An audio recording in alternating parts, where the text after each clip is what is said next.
Assalamualaikum warahmatullahi wabarakatuh. Jumpa lagi bersama saya Hendra, tetap di channel Hendra Berbagi. Dan pada kesempatan kali ini adalah segmen Hendra Menjawab. Di sini saya coba akan menjawab atau menanggapi pertanyaan atau komentar salah satu sahabat Rongsel yang memiliki akun atas nama Muhammad Yunus. Nah, beliau ini adalah pengepul kecil, menanyakan bahwa sudah 1 tahun usaha ya di bidang rongsok menjadi pengepul kecil, tapi usahanya jalan di tempat atau nggak ada perkembangan ya. Gimana solusinya? Dan di sini saya coba akan menjawab atau menanggapi berdasarkan apa yang pernah saya alami atau pengalaman saya. Jadi ini adalah bukan sesuatu yang baku, jadi ambil dari sisi positifnya yang kira-kira bisa bermanfaat, itu gunakan. Karena apa?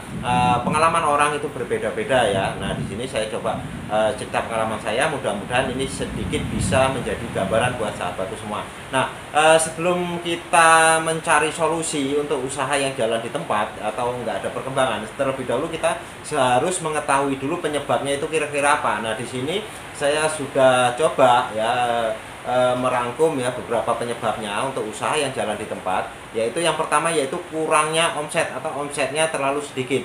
Nah, penyebab kurang omset ini ya bisa jadi karena kita kurang promosi ya, kurang sosialisasi tentang usaha kita ya. Jadi solusinya ya, sebaiknya dalam menjalankan usaha kita banyak-banyaklah bergaul. Kita seringlah, misalkan kalau misalkan ada kesempatan malam atau di lain kesempatan ya, kita menemui warung-warung atau toko-toko atau rumah tangga atau mungkin pengepul dan juga bengkel-bengkel ya, kita memberikan informasi bahwa kita membeli barang rongsokan ya. Dengan begitu mereka tahu nanti suatu saat mereka membutuhkan informasi atau ingin menjualnya, itu bisa ke tempat kita. Nah, bisa juga karena kurangnya cara kita melayani konsumen kita ya. Pelayanan ini bisa berupa harganya, mungkin harga kita kurang bersaing dibandingkan dengan pengepul yang lain ya. Untuk itu perbaiki harga kita ya. Caranya apa? Kita nyarilah, misalkan memang kita jual tempat sekarang ini harganya memang terlalu ngepres, kita cari pengepul yang lebih besar lagi untuk kita setor, sehingga nanti harga kita juga bisa bersaing. Terus cara menerima barangnya juga, timbangannya juga diperbaiki ya. Untuk saat ini nggak model lagi yang namanya maling-maling timbangan ya. Ini bukan berarti saya menuduh, tapi ini adalah saya ceritakan kemungkinan penyebab omset sedikit itu mungkin karena timbangan kita yang kurang bagus ya, selain daripada harga yang mungkin nggak bagus ya, atau mungkin cara melayani kita ya. Karena dengan harga yang sama kadang-kadang pengepul itu lari ke tempat kita. Karena apa? Kita memberikan pelayanan yang berbeda kepada konsumen kita ya. Caranya ya, manusia pasti punya perasaan, sentuhlah dia tepat di hatinya, kata Ari Lasso. Nah, jadi kita mainkan perasaannya ya, sehingga dia merasa ada ikatan emosional dengan kita, sehingga dia akan selalu tetap nimbang ke kita. Nah, terus penyebab usaha jalan di tempat ini juga ada karena kita kurang paham tentang barang-barang rongsokan ya. Ini juga bisa jadi penyebab. Kenapa?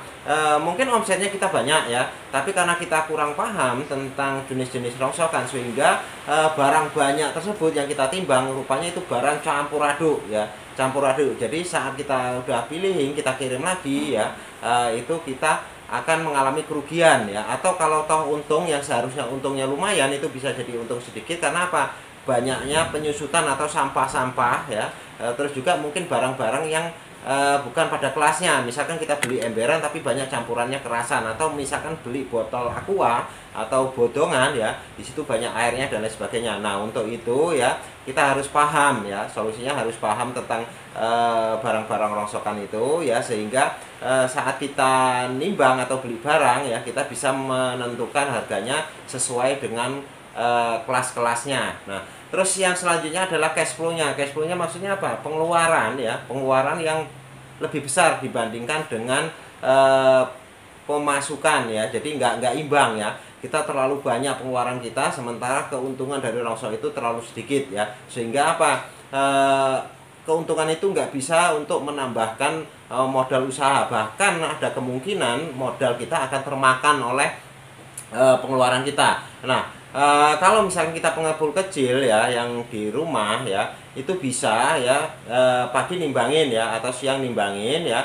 Terus kalau memang ada keluarga kita yang bisa membantu kita, mungkin anak atau istri kita ya, bisa nanti sekedar nimbangin ya, untuk prosesnya atau sortirnya bisa kita lakukan malam ya. Nah setelah itu ya, siang ya, siang kita bisa sambil muter ya, muter baik itu mulung ataupun nyari omset yang lain ya. Dengan begitu nanti kebutuhan kita yang harian itu bisa tertutup dari hasil kita mulung. Nah, keuntungan dari usaha ya, usaha rongsok ini ya, tetap kita sisihkan nantinya bisa untuk mengembangkan usaha kita. Kalau misalkan saya dulu ya, kebetulan memang tinggalnya di daerah perkotaan, sehingga siang saya nimbangin ya, malam saya keluar ya, sekitar jam 7 malam saya keluar, biasanya sampai tengah malam keluar. Udah lumayan bisa untuk nutupi kebutuhan hidup sehari-hari ya. Jadi untuk kebutuhan hari-hari itu nggak ditutup dari keuntungan rongsok kita. Jadi keuntungan rongsok itu bisa menambah untuk modal usaha ya. Jadi sekali lagi ya, jangan hanya kita melakukan hal-hal yang seperti itu terus ya, jadi monoton ya, jangan seperti itu ya. Kalau kita hanya menunggu mengandalkan semuanya dari hasil usaha, niscaya ya usaha itu tidak akan berjalan, apalagi kita modalnya kecil ya, keuntungannya pasti nggak cukup untuk menutupi kebutuhan hidup ya. Nah untuk yang berikutnya ini yang kadang-kadang sering kita lupakan ya, sering kita lupakan apa ya, kadang-kadang usaha kita sudah yakin dengan kemampuan kita tentang usaha dan lain sebagainya, tentang modal kita sudah yakin, tapi kita melupakan tentang hal-hal yang berhubungan dengan keimanan ya. Jadi alangkah baiknya selain dari usaha kita yang sudah kita lakukan sebaik-baiknya ya, kita jangan lupa juga untuk bersedekah dan juga berdoa. Karena apa? Sehebat apapun cara kita yang kita terapkan dalam usaha, tanpa kita iringi dengan doa dan dibantu dengan sedekah ya, niscaya usaha itu bisa berjalan sesuai dengan harapan ya. Karena ada zat yang serba mahal ya, menentukan jalan hidup kita. Untuk itu jangan lupa ya, tetap berdoa dan bersedekah ya. Sekian yang saya sampaikan, mudah-mudahan sedikit ini bisa bermanfaat bagi sahabatnya, setidaknya bisa memberikan gambaran ya. Lebih dan kurang saya mohon maaf. Wassalamualaikum warahmatullahi wabarakatuh. Tetap sukses.